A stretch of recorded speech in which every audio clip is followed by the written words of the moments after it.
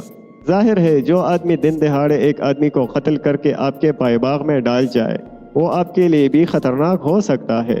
اس طرح اس نے آپ پر اپنا رعب بٹانا چاہا تھا۔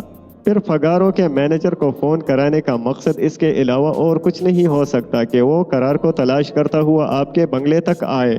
اتنی دیر میں لاش یقیناً دریافت کی جا چکی ہوگی، اور وہ اپنے بیان میں یہ کہے کہ قرار نے اسے آپ ہی کے بنگلے سے فون کیا تھا تو آپ بری طرح پھنس جاتے جناب، اور الو والی بات تو آپ کسی سے کہہ ہی نہ سکتے تھے، کیونکہ اس کے پاس آپ کے خلاف کوئی ٹھوس قسم کا مواد موجود تھا۔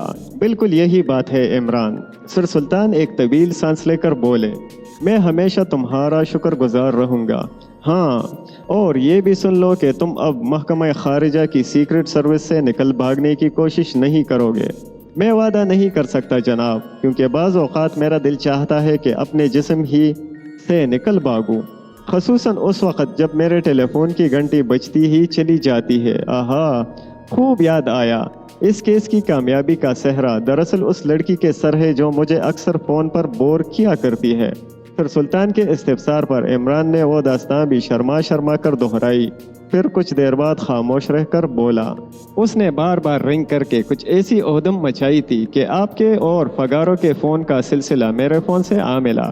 پھر سلطان بڑی دیر تک ہنستے اور عمران کو برا بلا کہتے رہے۔ ان کا خیال تھا کہ وہ شادی نہ کر کے اپنی زندگی برباد کر رہا ہے۔ داؤد کو کبھی نہ معلوم ہو سکا کہ عمران نے جواد اکرم پر کس طرح قابو پایا تھا۔ اس نے بارہا عمران سے پوچھا، لیکن عمران ہمیشہ یہ کہہ کر ٹال گیا کہ وہ ایک سرکاری راز تھا، اور شادہ بیچاری تو عمران کا دوسرا روپ دیکھ کر پہلے ہی سہم گئی تھی۔ اس کی ہمت ہی نہیں پڑی کہ وہ عمران سے دوبارہ ملتی، لہٰذا اس مسحکہ خیز عشق کی داستان بھی جہاں تہاں ہے رہ گئی۔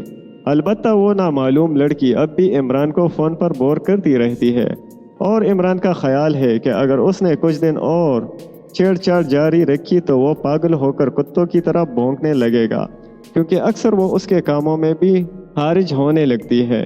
اس نے بھی ایک نئی حرکت شروع کر دی ہے، اس نے ایک کتے کا پلہ پال لیا ہے۔ جب بھی اس نامعلوم لڑکی کا فون آتا ہے، وہ کتے کے پلے کا منہ ماؤتھ پیس کے سامنے کر کے اس کی دم اینٹ دیتا ہے۔ ختم شد۔ پیارے دوستو، اگر آپ ہمارے چینل پر نئے ہیں تو ہمارے چینل کو لازمی سبسکرائب کریں اور اپنے پیاروں کے ساتھ ہماری ویڈیوز اور ہمارے چینل کو ضرور شیئر کریں، اور گھنٹی کے نشان کو دبانا نہ بھولیں تاکہ آپ کو ہماری تازہ ترین ویڈیوز کی اپڈیٹس ملتی رہیں، اور کمنٹ اور لائک کرنا نہ بھولیے گا۔